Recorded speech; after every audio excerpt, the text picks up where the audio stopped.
Hello and good morning everyone. आज के इस लेक्चर में हम सॉलिड स्टेट फिजिक्स की एक प्रॉब्लम को डिस्कस करने वाले हैं जो कि एक स्टूडेंट्स के द्वारा पूछी गई है। और प्रॉब्लम ये है कि हम टाइट बाइंडिंग मेथड को डिफरेंट डिफरेंट स्ट्रक्चर के ऊपर अप्लाई करें। और स्ट्रक्चर बोले तो जो सिंपल क्यूबिक स्ट्रक्चर है वहाँ पे अपने को टाइट बाइंडिंग मेथड अप्लाई करना है। अप्लाई करने के बाद हम वहाँ पे एनर्जी निकालेंगे सिंपल क्यूबिक की, उसके बाद बैंड गैप निकालेंगे, ग्रुप वेलोसिटी और इफेक्टिव मास से निकालेंगे। ठीक है, उसके बाद जो बॉडी सेंटर क्यूबिक है उसके ऊपर हम जो टाइट बाइंडिंग अप्रोक्सीमेशन है उसको अप्लाई करेंगे। अप्लाई करने के बाद फिर से हम एनर्जी, बैंड गैप, इफेक्टिव मास और ग्रुप वेलोसिटी ये सब निकालेंगे। और जो लास्ट में जो होगा वो क्या होगा, फेस सेंटर क्यूबिक, वहां पे भी हम इसको अप्लाई करेंगे और एनर्जी ये सब निकालेंगे। ठीक है, तो यहाँ पे बेसिकली तीन अपने वीडियो बनेंगे। पहला जो वीडियो होगा वो किसके लिए होगा, ओनली ऑन सिंपल क्यूबिक के लिए होगा। सेकंड जो होगा वो बॉडी सेंटर क्यूबिक के लिए होगा। जो थर्ड होगा वो फेस सेंटर क्यूबिक के लिए होगा। ठीक है, अब ये टॉपिक स्टार्ट करने से पहले मैं थोड़ा सा आपको बेसिक बता दूं। बेसिक में क्या है कि इससे पहले हम एक लेक्चर ऑलरेडी जो टाइट बाइंडिंग मेथड है या जो टाइट बाइंडिंग अप्रोक्सीमेशन है इसके ऊपर डाल चुके हैं। और वहां पे हम ऑलरेडी जो टाइट बाइंडिंग एनर्जी का जो एक्सप्रेशन है वो निकाल चुके हैं। ठीक है, तो वो रिजल्ट हम यहाँ पे डायरेक्ट यूज करेंगे। और भी बहुत सारे रिजल्ट यहाँ पे डायरेक्ट यूज होने वाले हैं, जैसे बैंड गैप का जो है या फिर ग्रुप वेलोसिटी जो हमने पहले निकाल रखी है ऑलरेडी, और इफेक्टिव मास जो हमने पहले निकाल रखा है, वो सब डायरेक्ट रिजल्ट यहाँ पे यूज होंगे। ठीक है, अगर आपको समझना है तो आपको ये सब चीजें पहले देखनी होंगी, जैसे टाइट बाइंडिंग अप्रोक्सीमेशन क्या होती है, एनर्जी का एक्सप्रेशन कैसे निकालते हैं, उसके बाद इफेक्टिव मास का फॉर्मूला क्या होगा या फिर ग्रुप वेलोसिटी का फॉर्मूला क्या होगा, एनर्जी किस टाइप से निकालते हैं, बैंड गैप किस टाइप से निकालते हैं। ठीक है, तो इन सब का आपको पता होना चाहिए। अगर आप एग्जाम के लिए देख रहे हैं तो आप कोई नहीं है, डायरेक्ट इसको देख सकते हैं आप। अगर प्रॉब्लम ये है कि अगर आप इसको एग्जाम के लिए देख रहे हैं तो आपको डायरेक्ट ये रटना ही पड़ेगा। मैं आपको सजेस्ट करूंगा कि आप इसको समझे, पर समझने के लिए आपको ये सब लेक्चर पहले देखने पड़ेंगे। ठीक है, तो मैं स्टार्ट करवा देता हूं। अब जो लास्ट लेक्चर में हमने निकाला था, जो टाइट बाइंडिंग एनर्जी का एक्सप्रेशन है, वो क्या निकाला था, E equal to E naught minus alpha minus beta summation M E की पावर माइनस आर्टा के डॉट आर एम। ठीक है, ये हम ऑलरेडी पहले वाले लेक्चर में निकाल चुके हैं। इसको हमने बोल दिया इक्वेशन नंबर 1। अब अपने को यहाँ पे क्या निकालना है, सिंपल क्यूबिक के लिए निकालना है। अब सिंपल क्यूबिक के अंदर जो नियरेस्ट नेबर इंटरेक्शन होती है, वो नियरेस्ट नेबर इंटरेक्शन क्या हो जाएगी अपने पास, ये हमने x मान लिया, ये y मान लिया, ये z मान लिया। ठीक है, x एक्सिस में अगर मैं नियरेस्ट नेबर इंटरेक्शन देखूँ तो x एक्सिस में यहाँ पे क्या हो जाएगा, ये a है, क्यूबिक है तो ये सभी साइड क्या होंगी, a होंगी। ठीक है, अब x डायरेक्शन में फर्स्ट साइड तो क्या होगी a, y कितना हो जाएगी 0, z कितना हो जाएगी यहाँ पे 0 हो जाएगी। ठीक है, तो नियरेस्ट नेबर इंटरेक्शन में जो फर्स्ट कोऑर्डिनेट आएगा वो अपने पास क्या आ जाएगा, a 0 0। y की बात करूं तो यहाँ पे x 0 है, a की वैल्यू कितना है a है, और z की वैल्यू भी यहाँ पे कितना है 0 है। ठीक है, तो ये आ जाएगा plus minus 0 plus minus a 0। ठीक है, उसके बाद में z की बात करूं तो यहाँ पे x भी 0 होगा, y भी 0 होगा, जो z है वो कितना आ जाएगा a आ जाएगा। ठीक है, इस टाइप से हम सिंपल क्यूबिक के जो नियरेस्ट नेबर इंटरेक्शन है वो यहाँ पे निकाल सकते हैं। ठीक है, तो हमें नियरेस्ट नेबर इंटरेक्शन हमने यहाँ पे निकाल ली, और इन नियरेस्ट नेबर इंटरेक्शन की हेल्प से हम यहाँ पे जो एनर्जी का जो एक्सप्रेशन है या फिर जो सिंपल क्यूबिक की एनर्जी है वो हम यहाँ पे निकाल लेंगे। ठीक है, अब इक्वेशन नंबर 1 के अंदर अपने पास क्या है, r डॉट के डॉट आर एम है। ठीक है, अब ये वाली जो टर्म है इसको थोड़ा सा सोल्व कर लेते हैं। जो k है वेव वेक्टर, इसको मैं 3 डायमेंशन के लिए लिखूं, अगर क्या हो जाएगा, के एक्स एक्स, के वाई वाई और के जेड जेड हो जाएगा। ठीक है, अब ये वाली जो वैल्यू है वो मैं कहाँ पे पुट करूंगा, इक्वेशन नंबर 1 के अंदर पुट करूंगा। तो यहाँ पे जो E naught minus alpha minus beta ये वाली टर्म यहाँ पे एज इट इज रहेगी। ठीक है, अब अपने पास क्या है, समेशन ई की power iota K dot R M है। ठीक है, तो यहाँ पे मैं पहले के एक्स के लिए लिखूंगा, फिर के वाई के लिए लिखूंगा और के जेड के लिए लिखूंगा। अब यहाँ पे जो एक्स वाई और जेड है, एक्स में साइड कितना है अपने पास a है, वाई में भी साइड कितना है a है, और जेड में भी जो साइड है वो कितना है a है। ठीक है, तो यहाँ पे मैंने ये जो इक्वेशन नंबर 1 है, इस इक्वेशन नंबर 1 के अंदर ये वैल्यू पुट कर दी, तो क्या आ जाएगा अपने पास, E naught minus alpha beta E की पावर आयटा के एक्स ए। अब हमने यहाँ पे प्लस माइनस लिखा था, तो एक बार ये वैल्यू प्लस में होगी, दोबारा ये वैल्यू किस में होगी, माइनस में होगी। ठीक है, उसके बाद y के लिए पुट करेंगे ई की पावर आयटा के वाई ए प्लस ई की पावर माइनस आयटा के वाई ए। अब सिमिलर जेड के लिए हम यहाँ पे रख देंगे। ठीक है, अब उसके बाद हम यहाँ पे क्या करेंगे, ये जो इक्वेशन आई है इसको हमने बोल दिया इक्वेशन नंबर 2।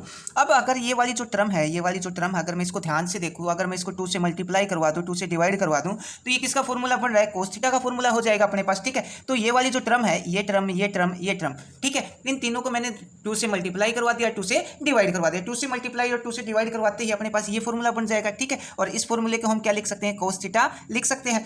तो ये वाली जो टर्म है वो अपने पास क्या बन जाएगी, अगर मैं इसको 2 से मल्टीप्लाई और 2 से डिवाइड करवा दूंगा, तो 2 तो आगे डिवाइड करवाया है, मल्टीप्लाई करवाया है, वो आ जाएगा, और ये बाकी कंप्लीट की जो कंप्लीट टर्म वो क्या आ जाएगी, cos के x a आ जाएगा। ठीक है, ये क्या आ जाएगा, ये वाली टर्म आ जाएगी अपने पास 2 cos के y a। ठीक है, और ये क्या आ जाएगी 2 cos के z a। तो अब ये वैल्यू मैं यहाँ पे पुट कर दूंगा। पुट करने के बाद अपने पास क्या आ जाएगा, जो फर्स्ट तीनों टर्म है वो as it is E naught minus alpha beta, ये हमने यहाँ पे एज इट इज रखा। ये वाली टर्म को हमने 2 यहाँ से जो मल्टीप्लाई करवाया था वो यहाँ पे एज इट इज डिवाइड करवाया था, वो फॉर्मूला फॉर्मूले में बदल जाएगा, ठीक है। तो ये आ जाएगा 2 cos के एक्स ए, ये क्या आ जाएगा 2 cos के वाई ए, और ये आ जाएगा 2 cos के जेड ए, ठीक है। अब 2 यहाँ पे भी है, यहाँ पे भी है, और 2 यहाँ पे भी है, ठीक है। 2 को तीनों के अंदर से बाहर निकाल लेता हूँ, 2 तो मैंने बाहर निकाल लिया। यहाँ पे आ जाएगा cos के एक्स ए, cos के वाई ए, cos के जेड ए, ठीक है। अब ये जो हमने यहाँ पे रिजल्ट निकाला है, ये सिंपल क्यूबिक के लिए हमने जो एनर्जी का एक्सप्रेशन है, टाइट बाइंडिंग एक्सप्रेशन निकाल लिया हमने, किसके लिए, सिंपल क्यूबिक के लिए, या फिर सिंपल क्यूबिक के लिए हमने जो टाइट बाइंडिंग एक्सप्रेशन अप्लाई किया उसकी एनर्जी निकाल के हमने बता दी, ठीक है। तो ये किसका है, एनर्जी के लिए। अब अगला जो अपना टास्क है वहाँ पे हम क्या निकालेंगे, बैंड गैप निकालेंगे, और बैंड गैप निकालने के लिए हम यहाँ पे ईके डायग्राम का यूज करेंगे। और ईके डायग्राम के बारे में हम ऑलरेडी पहले वाले लेक्चर्स के अंदर भी बहुत अच्छे से बात कर चुके हैं, ठीक है। अगर आप सॉलिड स्टेट के बाकी लेक्चर देखना चाहते हैं जो एग्जाम पॉइंट ऑफ व्यू से बहुत ज़्यादा इंपॉर्टेंट है, तो चैनल की प्ले लिस्ट में जाके देख सकते हैं। वहाँ पे आपको वो सब लेक्चर मिल जाएंगे जो एग्जाम पॉइंट ऑफ व्यू से बहुत ज़्यादा इंपॉर्टेंट है या फिर एग्जाम में आते हैं, ठीक है। तो हमने यहाँ पे ईके डायग्राम प्लॉट किया। अब अपना अगला टास्क क्या है, बैंड गैप पता करना है अपने को टॉप का, और जो डाउन का जो बैंड गैप आएगा, मतलब ये हमने मान लिया टॉप है, ये अपने पास डाउन है, तो ये जो बीच में जो एनर्जी बैंड गैप होगा ये अपने को यहाँ पे निकालना है। तो हमने ईके डायग्राम प्लॉट किया, ऊपर के ये हमने टॉप बोल दिया, और ये जो नीचे वाला है ये क्या अपने पास बॉटम है, ठीक है। अब टॉप के जो कोऑर्डिनेट हो जाएंगे वो क्या हो जाएंगे, pi by A, pi by A, pi by A, और ये हमने यहाँ पे ये जो ले रखी है ये क्या अपने पास बाउंड्री कंडीशन है, ठीक है। अब इसकी बाउंड्री कंडीशन क्या है, पाई बाई ए और पाई बाई। और डाउन की अगर मैं देखूँ तो डाउन का क्या हो जाएगा, यहाँ पे 0 0 और 0, ठीक है। तीनों कोऑर्डिनेट क्या आएंगे, 0 आएंगे। अब मैं यहाँ पे जो एनर्जी है वो टॉप के लिए निकालूंगा पहले, फिर मैं बॉटम के लिए निकालूंगा, और फिर क्या देखना है मेरे को, इन दोनों का डिफरेंस देखना है। तो मैं टॉप के अंदर से टॉप जो ई टॉप निकाल के ई टॉप निकालूंगा मैं यहाँ पे, और उसको ई बॉटम के अंदर से माइनस कर दूंगा, ठीक है। तो सबसे पहले हमने यहाँ पे क्या किया, ई टॉप निकाल लिया। अब हमने यहाँ पे के की वैल्यू क्या ली है, के की वैल्यू है अपने पास पाई बाय ए, ठीक है। अब हमने जो लास्ट टाइम एनर्जी का एक्सप्रेशन निकाला था यहाँ पे, एक सेकेंड मैं फ्रेम में लेके आता हूँ इसको, ये वाला जो एनर्जी का एक्सप्रेशन निकाला था इसकी जगह मैं क्या पुट करूंगा, पाई बाय ए पुट करूंगा। ए से ए कैंसिल हो जाएगा, क्या जाएगा अपने पास, कोस पाई आ जाएगा। यहाँ पे भी कोस पाई आएगा, यहाँ पे भी कोस पाई आएगा, और कोस पाई की जो वैल्यू होती है अपने पास क्या आ जाएगी, कोस पाई की वैल्यू आएगी अपने पास -1। तो यहाँ पे ये जो के एक्स है इसकी जगह क्या पुट करूंगा, पाई बाई ए। तो अब मैं यहाँ पे पाई बाई ए पुट कर दिया मैंने, तो ये ए से ए कैंसिल, क्या आ जाएगा, कोस पाई आ जाएगा। कोस पाई की वैल्यू क्या होती है, -1। यहाँ से भी -1 मिलेगा, यहाँ से भी -1 मिलेगा, और आगे वाली टर्म एज इट इज -1 कितना हो जाएगा, -3 हो जाएगा अपने पास। बाहर मल्टीप्लाई करवाऊंगा तो कितना हो जाएगा, -6, ठीक है। तो ये हमने जो ई टॉप के लिए जो एनर्जी है वो हमने यहाँ पे निकाल ली, ठीक है। अब 3 यहाँ पे आया है, 2 यहाँ पे आया है, तो 6 आ जाएगा, ठीक है। अब बॉटम के लिए ऐसे ही निकालूंगा। बॉटम के लिए क्या पुट करूंगा, यहाँ पे जो कोस है इसको जो के एक्स है उसको 0 पुट करूंगा, ठीक है। अब कोस 0 की वैल्यू कितना होती है अपने पास, 1 होती है। तो कोस 0 की वैल्यू पुट करूंगा तो यहाँ से 1 मिलेगा, यहाँ से 1 मिलेगा, यहाँ से 1 मिलेगा।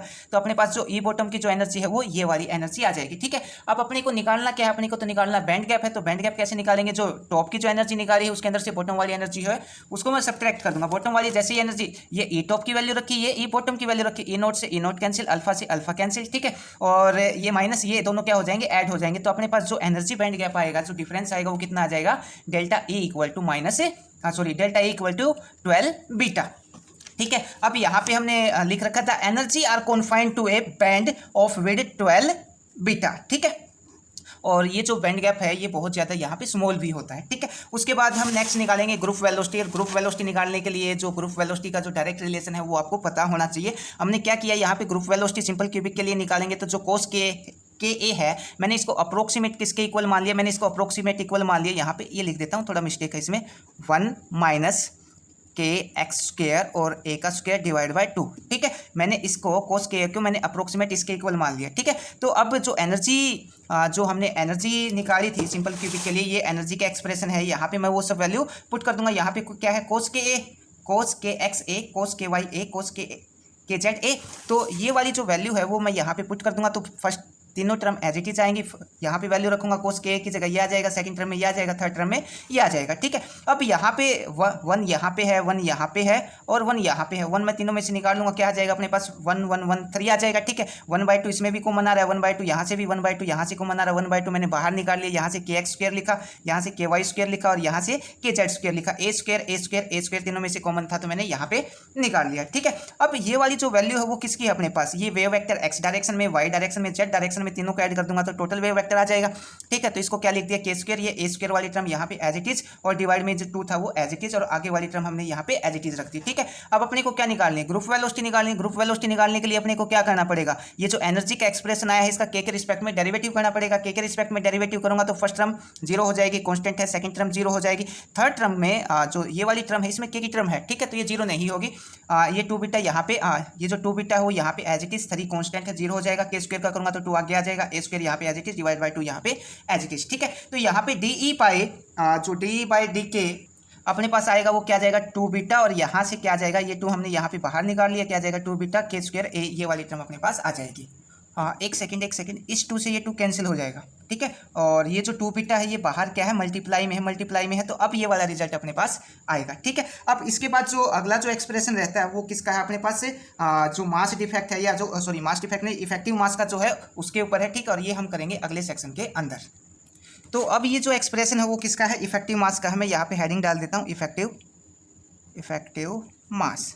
ठीक है, इफेक्टिव मास का ये जो फॉर्मूला है वो ऑलरेडी हम पहले वाले लेक्चर्स के अंदर निकाल चुके हैं। ठीक है, और ये जो बॉटम के नियर बॉटम जो एनर्जी है ये अभी हमने निकाली थी पहले वाले पेज के ऊपर। ठीक है, और डी बाई डी के की वैल्यू भी हमने निकाली थी। अपने को वैल्यू किसकी चाहिए, अपने तो D square E by D के स्क्वायर की वैल्यू चाहिए, ऊपर तो एच का एज इट इज, तो डी ई बाई डी के की वैल्यू निकाली थी हमने, ये वाली एनर्जी आई थी अपने पास। अगर मैं इसका अगेन डेरिवेटिव कर दूं, अगेन डेरिवेटिव करूंगा तो क्या जाएगा D square E by D के स्क्वायर, और यहाँ से इसका डेरिवेटिव 2 बीटा, तो यहाँ पे एज इट इज के का कितना हो जाएगा 1 ए स्क्वायर, यहाँ पे एज इट इज किसकी वैल्यू आ गई अपने पास, D square E by D के स्क्वायर की वैल्यू आ गई। अब ये वाली जो वैल्यू है वो उठा के मैं कहाँ पे रख दूंगा, यहाँ पे रख दूंगा, तो अपने पास जो इफेक्टिव मास है वो अपने को यहाँ पे मिल जाएगा। और इफेक्टिव मास क्या आएगा यहाँ पे, एम इफेक्टिव मास मैंने इससे एम स्टार से डिनोट किया और ये आ जाएगा H cut square divide by 2 beta alpha square. ठीक है, ये हमने यहाँ पे इफेक्टिव मास निकाल लिया। ठीक है, अब ये जो इफेक्टिव मास आया है वो कहाँ का है, ये इफेक्टिव मास बॉटम का आया है अपने पास। और जो बॉटम का जो इफेक्टिव मास है ये कैसे होगा, जो एम स्टार टॉप का जो इफेक्टिव मास है ये इक्वल होगा माइनस एम स्टार